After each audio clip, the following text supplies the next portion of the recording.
ကဲဒီနေ့တငင်းကုံစိမ်းဈေးကြီးတဲ့ကိုရောက်နေပါတယ်ပန်းဝင်နေတော့အများကြီးရှိတယ်ရှင်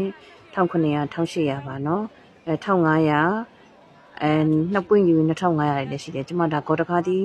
400 500တယ်400တွေက10လုံးယူရင်3500ဆိုလို့ကျမ10လုံးယူခဲ့ပါတယ်ပြန်အမ်းတော့မှသူက900မရှိလို့တစ်လုံးထည့်ပေးမယ်တဲ့900တွေကတစ်လုံးထည့်ပေးမယ်ဆိုပြီးတော့တစ်လုံးထည့်ပေးပါတယ်ရှင်မုံလာဥဝယ်ခဲ့ပါတယ်ချင်းဟင်းလေးချက်စားဖို့နှစ်တွဲကို2500ပါရှင်တရွဲချင်းယူရင်တော့1500ပါတယ်နော်ကတိနှံနေလည်းနည်းနည်းရှားပြီးတော့ဈေးလည်းနည်းနည်းကြီးနေတယ်ဥနီတော့3000 4000ပဲရှိတယ်ဥနီတော့နည်းနည်းပေါ်နေရှင်ကဲဒါဖက်တီမှာခြိပေးတဲ့ကျိုးတွေနော်အဲ့ဒါလေးလည်းအစည်းနဲ့ရောင်းတာကျန်ကဲချမောင်တွေကတော့900ပေါ့ရှင်ထုံးတဲ့တိုင်းကဲကျမရှိမှာတခွားတီးက300တဲ့ရှင်တေးရနော်ဘူးတီးရလည်းမဟင်းကားလေးချက်ချင်လို့အသေးလေးတစ်လုံး1500 2000 2500ပါတယ်ရှင်နောက်ကတရုတ်စည်းတီးကအသေးက2000နဲ့အကြီးက2500တဲ့အကြီးတွေကတပီး2500ပို့ခဲ့ပါတယ်ကဲဒါကတော့မာလာအနှစ်ဝယ်တာဖြစ်ပါတယ်ရှင်အခလီတွေခောက်ဆွဲပြုတ်တို့ဘာတို့အိမ်မှာစားဖို့ဖြစ်ပါတယ်ကဲဒါကတော့ထောပတ်တီးတစ်လုံး200တဲ့ကဲ9လုံးဝယ်ခဲ့ပါတယ်ရှင်1000မိုးပါကဲဒီဘက်မှာတော့ရာကွန်းဦးတဲ့တပိတ်တာကို9000နဲ့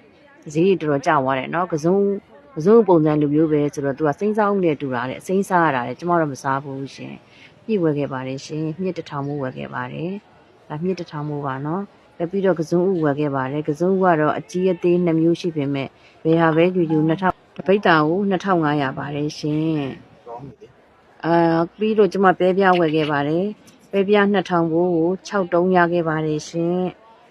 ပဲပြားဝယ်ခဲ့ပြီးတော့ကပဲပြားလည်းပုံဝဲတာကြပြီနော်ပဲပြားဝယ်ခဲ့ပြီးတော့ဒီဘက်မှာဒါကကြက်ဥချောင်းဝယ်တာဖြစ်ပါတယ်ရှင်ကြက်ဥချောင်းကအစိတ်သားကို6000ရှိတယ်12000ရှိတယ်တဲ့အဲ့တော့ကိုကတက်တာရွေးမဲ့လူဆိုတော့ဒါ6000မို့ပါရှင်အစိတ်သားနော်ပြီးတော့ဒါကဒန်တလွန်သီးတွေတွေ့ခဲ့ပါတယ်ရှင်ပေါ်ဦးပေါ်ပြားမေးကြည့်တာတစည်းကို6000နဲ့နည်းနည်းသေးတဲ့ဟာနော်နည်းနည်းကြီးတဲ့ဟာက9000နဲ့1900 600ရှိပါတယ်ရှင်ကဲဒါကအိုးပုတ်ရွက်လေးလဲပါတယ်ရှင်တစည်းကို1000နဲ့3စီးဝယ်ခဲ့ပါတယ်အိုးပုတ်ရွက်ကမတွေ့တာတော်တော်ကြာပြီเนาะကျမလည်းအဲ့ဒါလေးကိုရေနွေးစိန်တောက်တာကျမတို့ရဲ့ဒါနေ့စဉ်တွေ့ရတဲ့အသားရလှပတဲ့အပြန်လန်းလေးပါရှင်ကဲအပေါင်းလေးနှိပ်တဲလေးပေးလိုအပ်ချက်လေးတွေကို comment လေးရေးပေးပါအောင်ရှင်နောက်ဗီဒီယိုမှာ